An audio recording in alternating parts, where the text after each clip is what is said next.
অনুরোধ করব আমাদের মাননীয় বুজুর্গ, আমাদের পিতৃতুল্য, আমাদের শ্রদ্ধেয় উস্তাদ, অত্র মাদ্রাসার দীর্ঘদিনের খাদেম, পালিশগ্রাম তথা পূর্ব বর্ধমান জেলার একজন বরেণ্য আলেমে দ্বীন, যিনি প্রতিষ্ঠানকে ভালোবাসেন বলেই আজকে তার এই ভারাক্রান্ত অবস্থাতে, যিনি প্রায় 90 ছুঁই বয়সে পৌঁছে গেছেন, এখন তিনি বার্ধক্যের চরম পর্যায়ের দ্বার প্রান্তে, তবু তিনি এসে গেছেন শুধুমাত্র মহব্বতের টানে।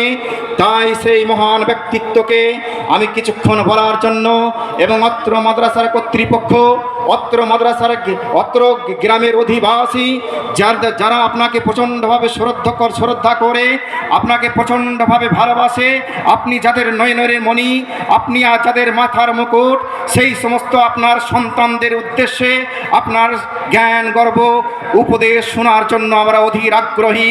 মাননীয় মান্যবর মহাশয়, আপনাকে কিছু বলার জন্য অনুরোধ করছি। নারে তাকবীর।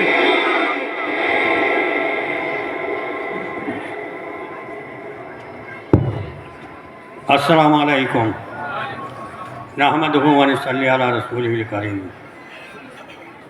वमन यत्तकिल्लाह यजअल लहु मखरजन।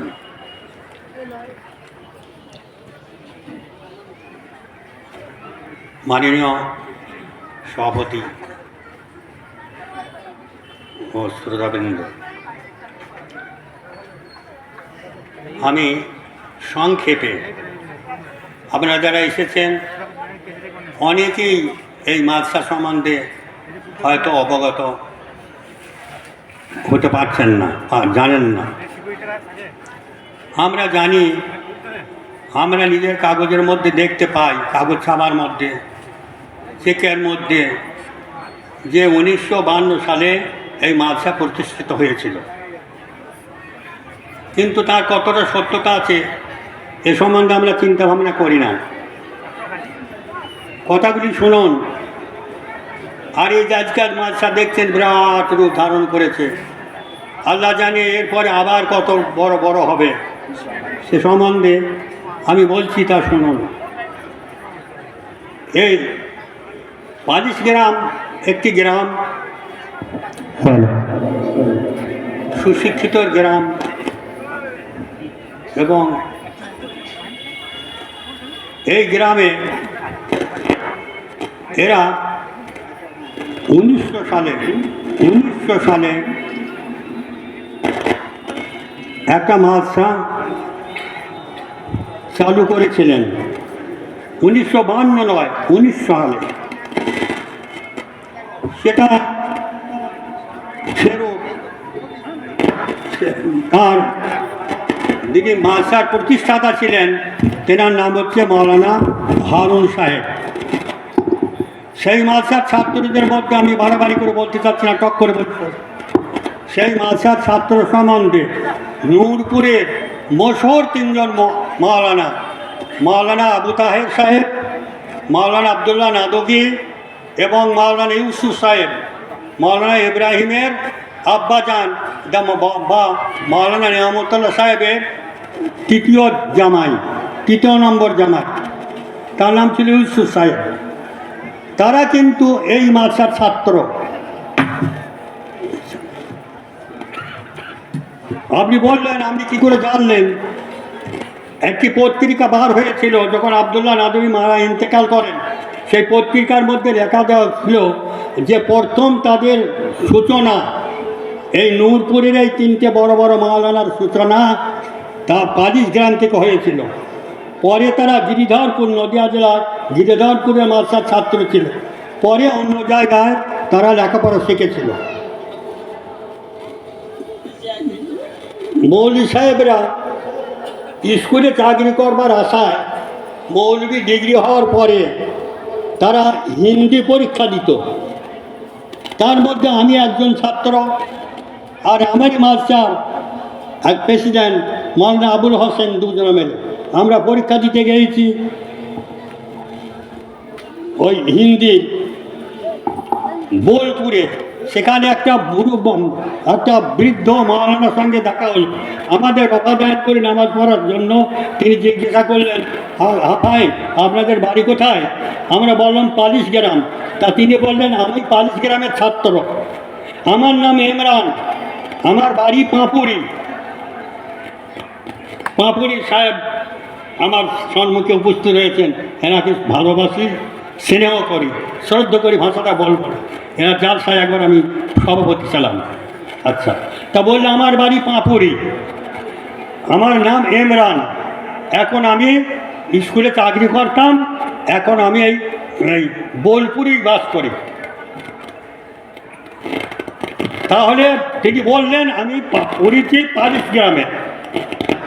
তারপরে মৌলানা আবু তাহের তারপরে মাদ্রাসাটার সেভাবে চালাইতে না পারায় বন্ধ হয়ে গেছে, তার কিছু অস্তিত্ব ছিল না। তবে মাদ্রাসা বাড়ি বলে জায়গাটা আজও আছে, তার বাড়িটাকে মাদ্রাসা বাড়ি বলে। পরে মৌলানা আবু তাহের সাহেব দেখলেন যেখানে এখানে মাদ্রাসা করবার উপযুক্ত জায়গা, তখন তিনি একটা মাদ্রাসা কায়েম করলেন 1952 সালে, ইংরেজি 1952 সালে, 1952 খ্রিস্টাব্দে একটা মাদ্রাসা চালু করলেন এবং তার নাম দিল মাদ্রাসা আইনুল উলুম। সেই মাদ্রাসা চলতে থাকে, সেরকম ধুমধাম থাকে না। পরে আবার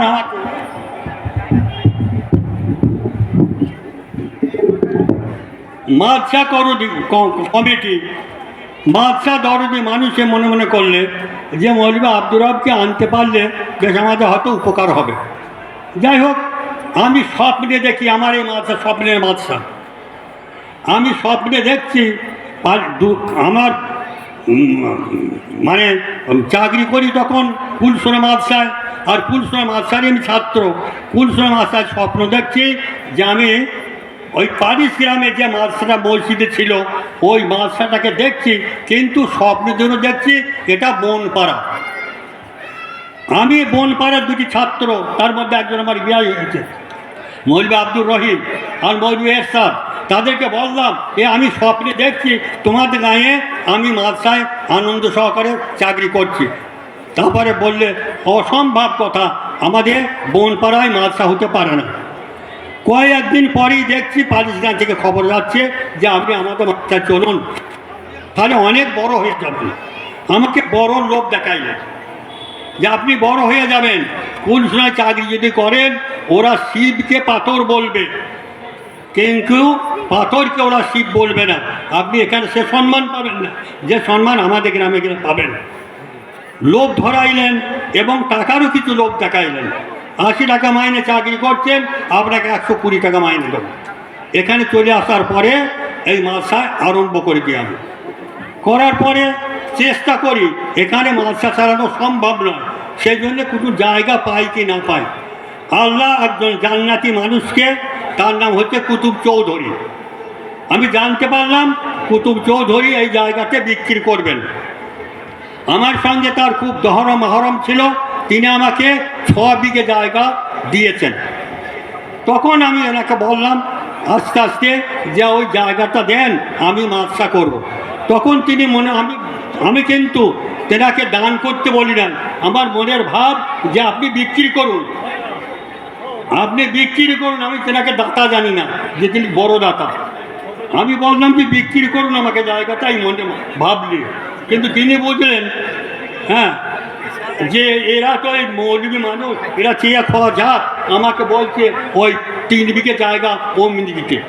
যে বলে মাওলানা সাহেব অত বড় জায়গাটা আমি অমনি দিতে পারবো না, আপনি কিছু টাকা দেন আর কিছু আমি অমনি দিয়ে দিই।